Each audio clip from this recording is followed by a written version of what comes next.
tentang pemanfaatan limbah organik sebagai media tanam. Di sini ada sayuran dari dapur dan juga tumbuhan yang akan ditanam, dan ada juga daun sampah kering dan polybag Dan tanah sekam. dan pisau, dan ini juga ada air beras. Baik, selanjutnya kita akan melakukan cara-cara untuk memanfaatkan limbah organik sebagai media. Sebelum kita masuk ke dalam tahap praktek, kita mengetahui dulu apa arti dari sampah itu sendiri. Sampah adalah salah satu masalah terbesar di dunia saat ini, karena jumlah yang sangat banyak, namun belum ada cara yang efektif dan efisien untuk menanggulanginya. Terutama sampah berbahan plastik yang sulit diurai dan sampah non-organik lainnya. Beda halnya dengan sampah organik yang mudah diurai oleh bentuk. Memilah sampah organik dan non-organik merupakan cara yang tepat untuk membantu mengurangi penumpukan sampah yang terjadi saat ini.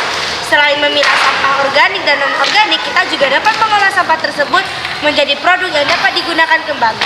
Banyak cara pengolahan sampah, salah satunya dengan mengolah sampah sebagai media tanam. Nah, langkah-langkah membuat media tanam, yang pertama kita siapkan polybagnya dulu guys.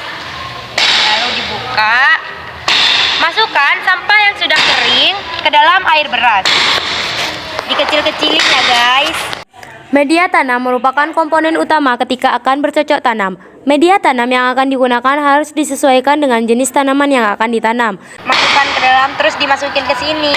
Secara umum, dalam menentukan media tanam yang tepat, media tanam harus dapat menjaga kelembapan daerah sekitar akar, menyediakan cukup udara, dan dapat menahan ketersediaan unsur hara. Ketersediaan hara dapat diberikan berupa pupuk organik atau diberi campuran pupuk anorganik. Media tanam yang termasuk dalam kategori bahan organik umumnya berasal dari komponen organisme hidup, misalnya bagian dari tanaman seperti daun, batang, bunga, buah, atau kulit kayu. Nah, setelah itu masukkan sayur-sayuran sampah dari dapur ke dalam air beras. Beberapa jenis bahan organik yang dapat dijadikan sebagai media tanam diantaranya adalah arang, cacahan pakis, sabut kelapa, pupuk kandang, dan humus. Media tanam berbahan dasar organik mempunyai banyak keuntungan dibandingkan media tanah, yaitu kualitasnya tidak bervariasi, bobot lebih ringan, tidak mengandung inokulum penyakit, dan lebih bersih. Setelah tersusun seperti ini, maka kita akan memasukkan tanah sekam. Ini sudah tercampur dengan kulit padi ya guys, dimasukin. Penggunaan bahan organik sebagai media tanam jauh lebih unggul dibanding dengan bahan anorganik. Hal ini disebabkan bahan organik mampu menyediakan unsur-unsur hara bagi tanaman. Selain itu, bahan organik juga memiliki pori-pori makro dan mikro yang hampir seimbang, sehingga sirkulasi udara yang dihasilkan cukup baik, serta memiliki daya serap air yang tinggi. Setelah itu masukin tumbuhan yang mau ditanam. Ini tumbuhan rambutan ini guys, bijinya. Ditanam.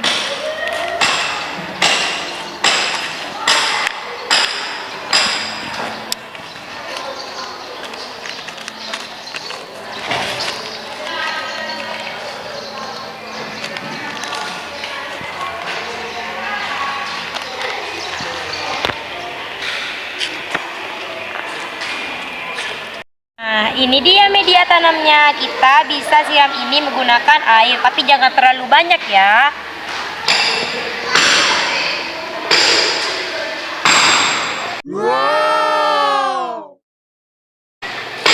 Kita dapat memulai dengan melakukan pengelolaan sampah di lingkungan sekitar.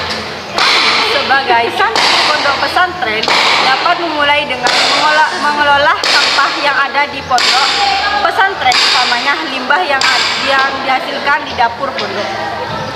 Kami dapat menggunakan sisa potongan sayur atau buah yang sudah tidak digunakan dan sampah daun kering sebagai bahan utama media bahan tanam. Selain menggunakan sampah organik sebagai media tanam, kita dapat menggunakan air sisa cucian beras yang setiap hari dibuang percuma. Bukan tanpa alasan, melainkan air sisa cucian beras ini memiliki benefit yang lumayan banyak. Air sisa cucian tersebut dapat membantu beberapa hormon yang ada pada tanaman, sehingga bisa merangsang pertumbuhan pucuk daun, membawa makanan ke seluruh sel pada daun dan batang, dan mengandung zat pati. Cukup sekian pemanfaatan limbah organik sebagai media tanam. Semoga dapat membantu mengurangi sampah organik yang berada di sekitar